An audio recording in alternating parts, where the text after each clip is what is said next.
Andito tayo ngayon sa Valenzuela. Ayun, may gagawin tayong yung Fortuner yung salamin. Ang hatol ng car wash ay palitan na raw ng isang buong windshield. Pero syempre nakita yung commercial natin ni ma'am. Ayun, gagawin natin ngayon. Papakitaan natin sila ng magandang gawa sa mga salamin. Hindi po papalitan yan. Kayang-kaya pa po namin repair yan. Message lang kayo sa amin, J-Pro Auto Works. Good morning, dito tayo ngayon sa Valenzuela. May gagawin tayo sa salamin. Ito, mumuti dahil sa chemical burn. Ayun o. Papansin nyo, namumuti. Ayun o. Sabi daw sa car wash, palitan na raw ng sambong salamin. Pero syempre dito tayo, J-Pro Auto Works. Gagawin natin yan. Linawin natin salamin ni ma'am.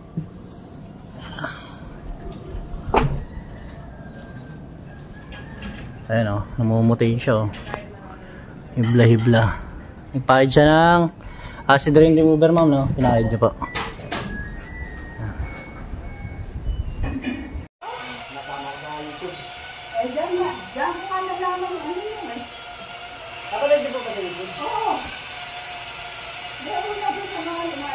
Ano po yung sa Facebook po? Tapos sinunod ko yung video po.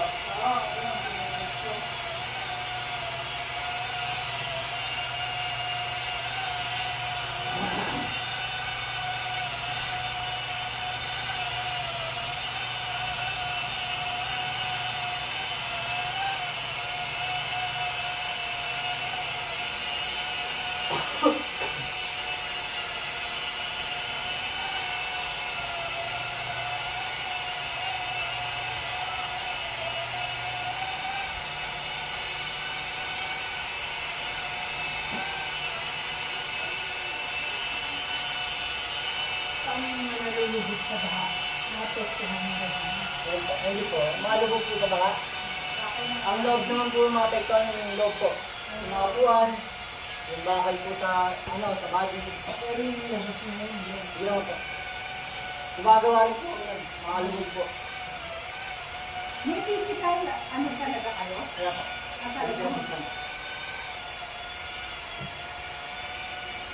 Ano yung mga natin sa loob, Mark?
Kahit tama lang. Yung nagbalang doon. Yung mga yun dyan.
Wala.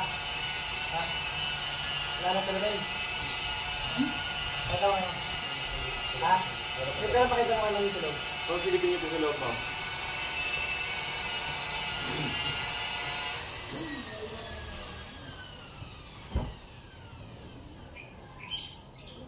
Luminaw-linaw naman, no?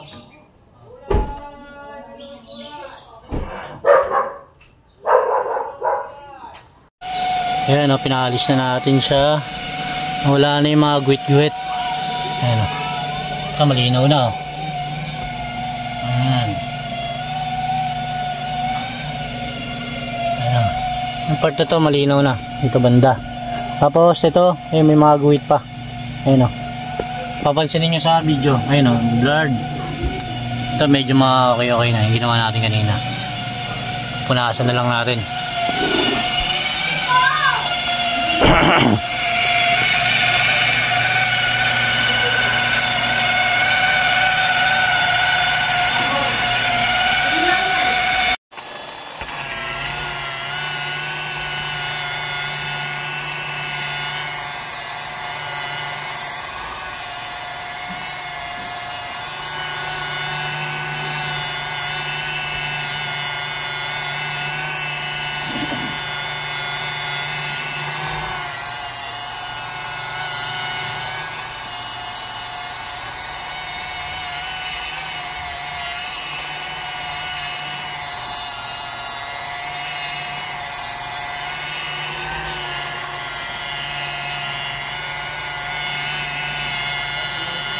Ha?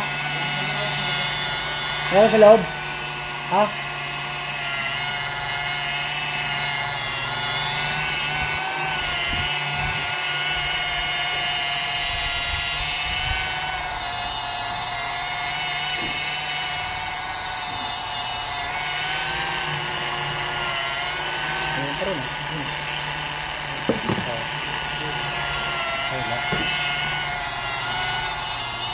Takbo tayo na ano.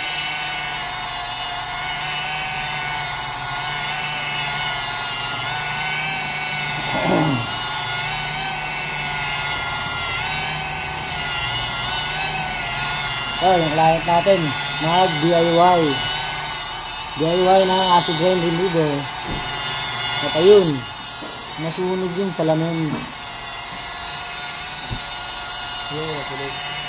Ha? Wala?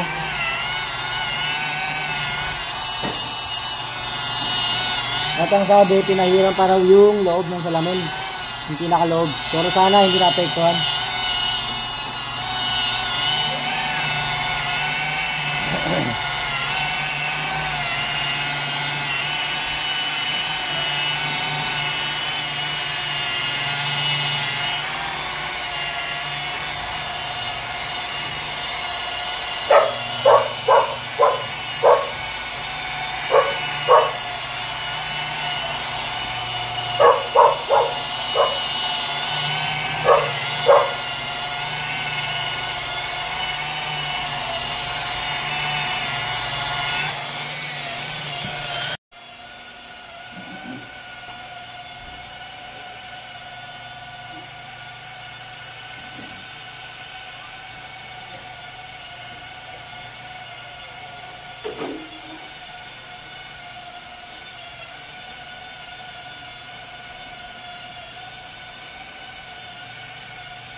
Ito rin, Mark. Ito rin.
Ano ba tayo? Ha? Ano pangalan? Ha?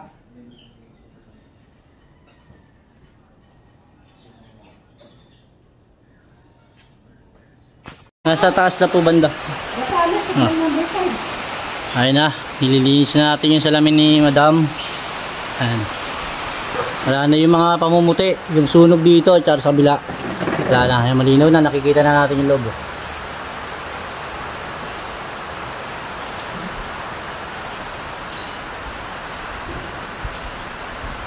Iligpit na tayo, tapos pupunta tayong Pandibulacan.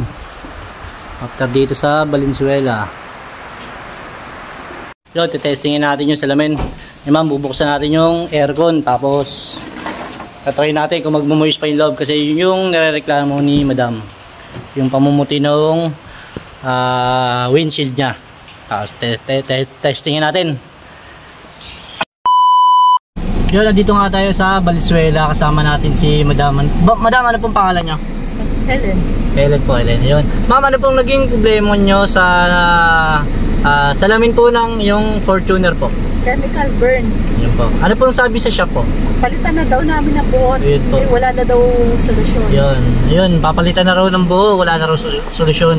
Buti nakita ni Madam yung commercial natin at yung YouTube natin, napanood ni Madam. Diba, ma'am? Tapos yun yung re-resolve natin ngayon dun sa kanyang salamin, dito sa kanyang Fortuner. Ma'am, kumusta po yung gawa natin kanina, ma'am? Ay, hindi Hindi ko akalain mga ganito kaganda. Yun. Sulit na sulit, talagang highly recommended. Yun, maraming salamat po ma'am. Bali ma'am, yung sa ginawa natin kanina, halos hindi nyo na po ito makita. Itong ano na po, itong salamin. Tapos tumatabi kayo ma'am pag umaano po, no? Pag So, mula na malakas, kailangan nakatabi kami, wala na kami makita. yun, wala na rin kasi makita sila madam. Kaya tumatabi sila sa kalsada kahit na lalo pag malakas ang ulan. Yun. Ito, hindi na nila makita yung vision ng salamin nila, talagang puting-puti raw. Ito, papakita natin yung clear na resulta. Natin ang ano, ng ano po, yung tubig po. Kung sa ito. Mike, pababa ng wiper. Gagas-gas. Gagas-gas. Ito, susubukan na lang po natin yung bleeding ng tubig niya. Ito po yung bleeding ng tubig.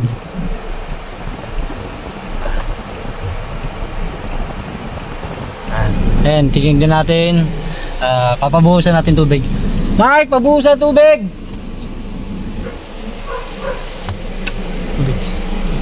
Ayan, kasi hindi natin ginamit yung wiper kasi baka masugatan kasi may sira. Hindi na natin ginamit. Ayan, napakalinaw po. Tapos, ayun po, halos hindi po tinatabla ng tubig. Ayan. Oh, isa pa. Tapos titignan natin kung namumuti yung kanyang salamin. Wala po tayo nakikitang pamumuti. Kasi naayos na po natin yung problema ni madam. Ayan po, wala na po. Halos hindi po bumabagat yung tubig. Halos hindi po na ano. Ganyan po siya pag bumabagsak sa ulan. Ano na po, napakalinis po. Clear na clear po. Ayan, na-testing na po natin ang inyong salamin. Ma'am, ano po masasabi niyo sa gawa namin sa J-Pro Auto Works? Ay, maraming salamat. Nagkaroon ng pag-asa tong sasakyan na ginagamit namin. Tsaka yung safety, number 1. Ay, number 1, safety. Syempre, kailangan maliwanag yung vision ng salamin natin pag bumibiyahe tayo. Oo, kaya sila Santang ang talagang nakagawa ng paraan. Tinanggihan na ng marami. Opo. Siya na ang naging solusyon. Yun, maraming salamat. Maraming salamat din po, madam. And visit kayo sa aming page at sa aming YouTube channel. Kita-kits tayo sa susunod na episode.